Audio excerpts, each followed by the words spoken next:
Hi guys, and welcome to Tekara Presents. If it is your first time here, welcome, welcome. If you've been here before, welcome back. Listen, today we're going to get into something quick and delicious. We're going to make some cabbage with mixed vegetables.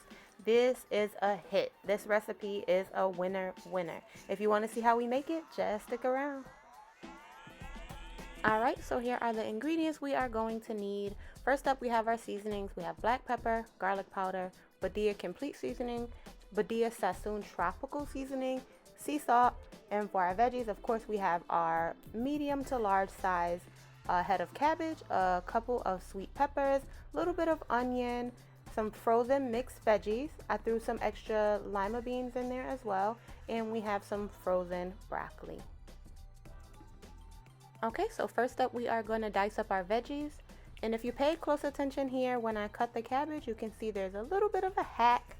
When you cut your cabbage in half, you can kind of go in, I'm going to say on like a triangular angle. And then you are going to take out the core, just like that.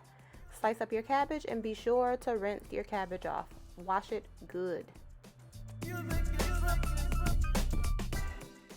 Okay, so first you want to get your vegetable oil heated up. You always want to heat your oil, bring it up to temp. Never add your cabbage into a cold pan. You do not want to do that. It will boil. All right, so what I'm gonna do, because the cabbage was so large, I'm going to layer it into the pan. So I put a little bit in, add my seasonings, mix that up, put the rest of it in, add my seasonings, and mix that up. If you're going to be using frozen broccoli like I did, add the broccoli in first. You'll see me add it in afterwards, which caused me to have to cook the cabbage a little bit longer than I would have liked, only because I was waiting for the broccoli to cook. If you're going to use fresh broccoli, which I highly recommend, you won't even have to worry about that because it will cook, it will steam fairly quickly.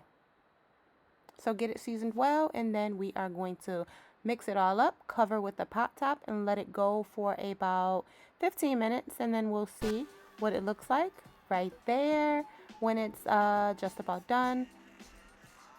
Get it mixed up. Just, watch it, make sure it's not sticking or burning. Mix it up, and then you'll know it's ready completely when all of your veggies are fork tender. Of course, taste it to make sure your flavor is right. If you need to add additional salt or pepper, do so, and then cover it again for a little bit, and you'll be all set. Okay, so you want to let it go for about 20 minutes, and this is what it looks like about 20 minutes in. Remember the issue with the frozen broccoli. If you are going to use frozen broccoli, add it in directly when you add when you're layering in your cabbage. That way you don't have to wait towards the end. And remember, it's completely done when when all of your veggies are fork tender. It is delicious. This recipe is delicious. All of the veggies you need, so good for you, and it tastes great. If you like this video, please give it a thumbs up, comment if you try it, subscribe to the channel, and I will see you all again. Thank you so much for watching. I'll see you all again next time. Take care.